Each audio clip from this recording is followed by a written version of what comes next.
지난 1만 시기에 이어 2만 시기 콘텐츠입니다. 1만 시기 콘텐츠 안 본 사람들은 살짝 보고 와주세요. 지난 콘텐츠에서 간단한 사이즈 팁부터 옷을 잘 입기 위한 준비와 애티튜드까지 이야기를 했는데 2만 시기 1장부터 4장의 큰 주제 흐름은 트렌드입니다. 2만 시기 1장 트렌드도 두드려보고 건너라. 트렌드는 언제나 지금 입고 있는 옷과 다르게 옵니다. 그거는 옷을 좋아하는 사람들이 반골 기질이 있기 때문에 어쩔 수 없어 평생 이렇게 사이클을 돌 거야. 트렌드가 바뀔 때 가장 걱정하는 부분이 내 옷장 다 갈아치워야 되나? 돈이 또 얼마나 들어갈까? 이런 생각이 상당히 많아지는데 오늘 2만 시기 1장부터 4장까지 싹 보면은 그런 걱정 완전 줄여줄 수가 있지. 현재 트렌드는 밀리터리, 워크웨어, 아메카지, 고프코어, Y2K 등등 다양하잖아. 과연 이 트렌드가 과거에는 없었을까? 있었죠. 그러면 우리는 이런 트렌드만 볼 게 아니라 트렌드 안에 있는 트렌드의 디테일을 봐야 합니다. 1990년대 세기말 스타일, 레트로 스타일이 다시 온다고 하더라도 그대로 오지는 않거든요. 현대적으로 맞게 재해석돼가지고 세련되게 나와. 이런 트렌드 디테일을 놓친다면 과거에서 그냥 타임머신 타고 온 사람이 돼버리는 거야. 굉장히 촌스럽게 스타일링이 돼버리는 거야. 이 트렌드 디테일을 잘 보기 위한 첫 걸음은 뭐냐? 옷 좋아하는 사람들은 본능적으로 알고 있는 상하이 실루엣을 크게 4가지로 분류해서 한번 봐볼게. 지금 이 4가지 중에서 현 트렌드 실루엣이랑 앞으로 올 트렌드의 실루엣을 먼저 파악해야 됩니다. 몇 년간 상하이를 와이드 핏으로 입는 사람들이 굉장히 많아져서 이미 빠른 사람들은 작년부터 어벙벙하게 입었던 상하이를 위에는 좀 타이트하게 이런 식으로 바꿔서 많이들 입고 있거든요. 아니면 바지까지 바꿔서 저스트로 가는 이런 트렌드의 조짐이 보이고 있다. 여기서 중요한 포인트는 저스트한 상의를 입는 거는 알겠어. 근데 어떤 디테일에 여기까지 들어가야 된다고. 하의도 마찬가지로. 그럼 먼저 상의만 보면 저스트한 상의는 직각으로 떨어지는 아이템들이 아닌 곡선형으로 떨어지는 실루엣, 그런 아웃라인을 가진 것들을 입어줘야 된다. 가슴품이랑 소매폭이 넓게, 총장은 적당히 짧은 걸로 가시는 걸 추천드리고요. 특히 디테일이 없는 아이템일수록 이러한 곡선 형태의 아웃라인들이 도드라지는 게 베스트다. 셔츠, 스웨셔츠, 니트, 간절기, 아우터를 구매할 때 동글동글한 쉐입이 나오는 아이템들로 선정해서 고르시는 거 추천드리고요. 너무 오버사이즈, 완전 헤비 오버사이즈들은 피해주는 게 좋다 이 말입니다. 바지도 마찬가지야. 무자비하게 밑단이 넓은 바지들을 작년까지 많이 입었었다면 올해에는 테이퍼드 핏, 레귤러 핏 같이 이런 식으로 떨어지는 바지들을 챙기셔야 된다는 거야. 가장 큰 차이점은 밑단의 폭입니다. 밑단의 폭이 작년에는 넓었는데 지금은 살짝 좁은 듯한 느낌으로 가주셔야 돼. 넓어도 되긴 하는데 밑단으로 갈수록 퍼지면서 신발을 덮어서 입는 바지가 아닌 여유롭게 떨어지되 와이드 스트레이트로 떨어지는 바지들, 그런 쪽으로 쇼핑을 하시는 것을 추천드립니다. 미리미리 준비하는 게 중요해요. 이런 트렌드가 좀 감각적이고 고가의 퀄리티를 높여서 파는 브랜드에서는 이미 반영되어져서 나오고 있지만 좀 중저가, 정말 합리적으로 파는 브랜드에서 이런 트렌드를 캐치해가지고 나오는 브랜드들은 거의 없기 때문에 가격 좋게 살려면은 대기를 타고 있다가 합리적인 가성비 브랜드에서 그런 아이템들이 나왔을 때 쉐이키야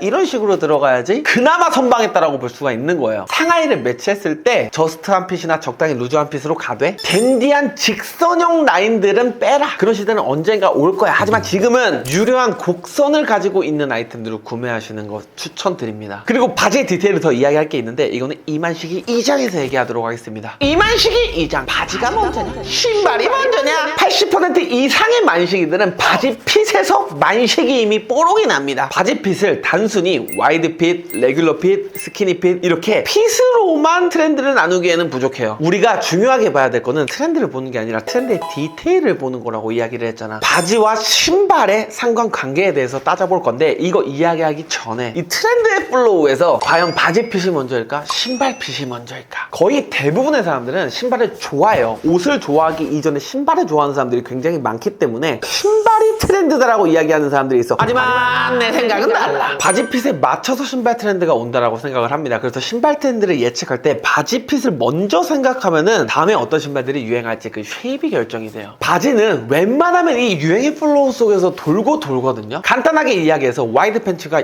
유행을 했어? 그러면 어디로 갑니까? 핏이 좁아지는 것밖에 할 수가 없어. 그것 말고 너가 할 수 있는 게 뭔데? 결국에는 유행의 사이클 안에서 와이드 핏, 세미 와이드 핏, 릴렉스 핏, 레귤러 핏, 테이퍼드 핏, 슬림 핏, 스키니 핏, 플레어 핏 이런 사이클에서 계속 돌거든요. 근데 신발은 선택지가 존나 많아. 얄쌍한 신발이라 그래도 구두가 있고요, 스니커즈가 있고, 운동화 자체가 얄쌍하게 나오는 것도 있고, 러너류도 있고, 요즘엔 또 아웃도어로 넘어가다 보니까 기능을 갖춘 맞춤 신발들, 그렇게 얄쌍한 쉐입 하나만으로도 정말 다양한 신발들이 있고, 예외는 있겠지만 해외 컬렉션들 보면은 의류에 맞는 신발을 디자인하지 신발에 맞는 의류를 디자인하는 경우는 되게 드물어. 바지와 신발의 매치가 진짜 중요해. 크게 세 가지로 나눈다고 하면 크롭, 저스트, 와이드. 여기서 와이드는 신발에 닿아서 곱창지는 신발을 덮어서 입는 바지들을 얘기합니다. 한때 톰 브라운은 주축으로 크롭 기장이 유행했었을 때가 있어. 그 뒤로 요 몇 년간은 발렌시아가를 필두로 신발을 덮어서 신을 만큼 정말 와이드한 팬츠를 많이 입었단 말이야. 그리고 이제는 똑 떨어지게 입거나 주름 한두 개 정도 생기는 바지들을 추천해준다 이 얘기야. 그 트렌드가 올 거다 이 얘기야. 전체적인 실루엣보다 중요한 게 이런 디테일들이거든. 지금 바지를 신발에 곱창지게 해서 입지 말라라고 이야기하는 게 아니라 입기는 하되 그런 아이템에 돈을 쓰지 않는 게 현명하다라고 이야기를 하고 있는 겁니다. 나일론 팬츠를 입거나 우아한 곡선의 실루엣을 가지고 있는 슬랙스를 입거나 똑 떨어지는 데님, 워크팬츠, 치노 팬츠 같은 것들을 구매하라 이 얘기죠. 그런 팬츠 핏이 어떻게 해서든 길고 짧고 막 난리 부르스를 쳐서든 일단은 좁아지는 형태로 나아가고 있다 트렌드가. 이거는 뭐 제 망상이 아니라 불변의 트렌드고요. 1년 안에 온다고 봅니다. 그러면 이만식이 3장 트렌드를 보는 눈. 10년, 20년 옷을 좋아했던 사람들은 이 트렌드의 사이클이 보입니다. 하지만 내게 트렌드를 보는 눈이 없다면은 롤모델을 먼저 찾는 것을 추천드릴게요. 패션 역사상 가장 강력하고 오래된 마케팅 방법이 셀럽 마케팅이거든. 나와 비슷한 체형의 인플루언서나 셀럽을 찾아서 그들의 입는 옷과 아이템에 투자를 하면서 본인의 분위기를 찾아야 돼. 다만 꼭 동양인으로 롤모델을 선정을 하세요. 내가 20대 초반의 롤모델이 브루스 패스크라는 디렉터였는데 그냥 똑같이 빼다 입어도 동양인으로서 이 감지가 나올 수가 없습니다. 나라마다 추구하는 멋도 너무 다르고 애당초 아이템들이 비싸고 이게 찾기가 쉽지가 않아. 그리고 동양인으로 롤모델을 선정했어도 나랑 일단 다름을 인지하시고 쇼핑을 하면서 자기 객관화랑 아이템 선정 능력을 2단계에서 키워줘야 돼요. 얼굴이 세모인지 네모인지 오이지인지 엉덩이가 큰지 종아리가 큰지 배돼지가 나왔는지 유행하는 아이템들을 무작정 사가지고 입었는데 촌스러웠던 경험도 해보고 옷을 입고 나갔는데 마음에 안 들어서 하루 종일 신경도 써보고 내가 추구하는 스타일대로 입으려고 체형도 관리를 하면서 이런 경험과 시행착오를 자양분으로 삼으셔야 됩니다. 이 모든 과정에서 근본 무쇠는 배척하세요. 스타일링 센스가 갖춰지면 브랜드를 보는 눈은 알아서 생기고 자연스럽게 트렌드까지 읽을 수 있다라고 생각을 하는데 이 과정에서 근본 무쇠들은 그냥 무조건 배척을 하셔야 돼. 이 과정을 무시하고 쇼핑을 막 조지셨다가는 다시 이만식으로 돌아가셔서 옷장부터 시작을 해야 될 수 있어요. 이만식이 4장 브랜드의 광고판이 되지 말아라. 패션에 관심을 가지면서 스타일링을 하게 되면은 브랜드 로고 플레이에 집착하는 시기가 찾아옵니다. 코디나 컬러 매치보다는 명품, 하이엔드, 슈프림, 스투시 이런 브랜드들에 집착하는 시기. 세상에서 가장 멋없는 룩 중에 하나가 견적이 나오는 코디거든요. 속된 말로 졸라구리입니다. 개성도 없고 멋도 없다라는 거. 로고 플레이는 포인트로 쓰고 브랜드보다 스타일링에 포커스를 맞춰서 입는 거를 추천드립니다. 그 자처에서 브랜드의 광고판이 되지 말라 이 얘기야. 아시다시피 브랜드보다 중요한 게 기본이잖아. 보풀이 심한 옷은 버리세요. 아까워도 버리세요. 시행착오를 겪은 거야. 셔츠, 맨투맨, 니트, 티셔츠 같은 거 다려서 입으세요. 가성비 스팀 다리미 사가지고 다려도 괜찮고요. 공병 스프레이 사가지고 물 넣고 뿌리고 툭툭 털기만 해도 주름이 펴지기 때문에 그런 것들은 꼭 신경 써서 하시는 거 추천드리고요. 전 컨텐츠 1만시기에서 얘기했었던 사이즈 꿀팁, 내 사이즈 가장 빠르게 찾는 방법, 그렇게 사이즈에 맞는 옷이 우선이 돼야 돼. 그 다음에 이제 이런 내가 한 얘기들을 들어야지 기본이 돼 있지 않는 상태에서 막 드러내려고만 하다 보면은 야, 성 많이 나갑니다. 바로 그냥 성만식이 되는 거야. 으띠!